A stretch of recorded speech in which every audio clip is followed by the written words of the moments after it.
Pluralistic ignorance dalam dunia kerja.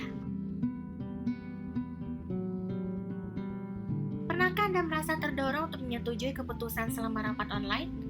Alasannya Anda dan rekan kerja Anda sepakat bahwa keputusan atasan Anda sudah tepat. Tapi kenyataannya Anda lelah, frustasi, dan memiliki banyak janji konferensi online di sana-sini. Jadi mungkin Anda langsung setuju dan melakukannya tanpa harus memikirkannya terlebih dahulu. Sebenarnya, kalau Anda melihat lebih dekat, bahkan kolega Anda dan diri Anda sendiri memiliki beberapa pandangan yang berbeda tentang keputusan akhir yang telah dibuat dengan suara bulat. Tapi kalau dipikir-pikir, misalnya ingin memberikan pendapat, pertemuan itu tidak akan lama. Lagi pula, hanya beberapa orang yang menjawab selama pertemuan dan yang lainnya hanya diam. Dari sudut pandang psikologis, fenomena ini disebut pluralistic ignorance. Pluralistic ignorance merujuk pada terjadinya kesalahan persepsi atas apa yang Anda pikirkan orang lain dalam sebuah situasi sosial. Banyak orang yang memilih diam karena menganggap orang lain juga berpikir tindakan menyimpang atau kesalahan adalah perbuatan yang benar. Dalam jangka panjang, pembiaran terhadap kesalahan akan berakibat pada pembenaran atas tindakan-tindakan serupa.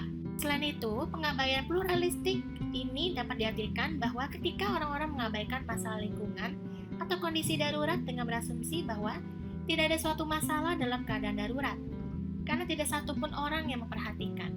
Ketika terjadi suatu kejadian, seseorang akan menginterpretasikan terlebih dahulu apakah kejadian tersebut berbahaya atau tidak. Jika seorang tersebut berasumsi bahwa tidak terjadi apa-apa, maka mereka tidak akan menolong. Seseorang akan terlebih dahulu melihat sekitar apakah ada teriakan, apakah teriakan itu berasal dari suatu pesta atau karena ada keadaan bahaya, atau ada tanda bahwa gedung akan terbakar. Jika tidak, maka mereka tidak akan berbuat apa-apa.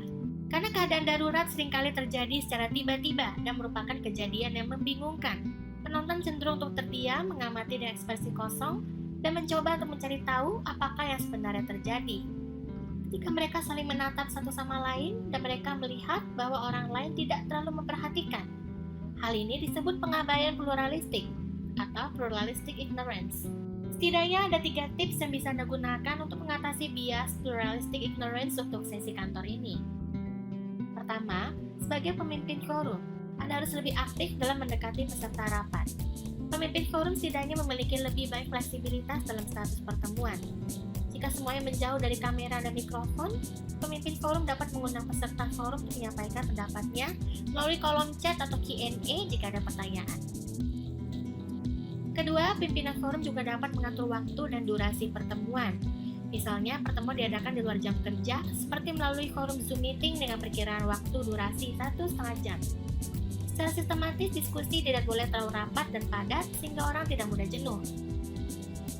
Ketiga, pemimpin forum juga dapat memberikan feedback kepada peserta.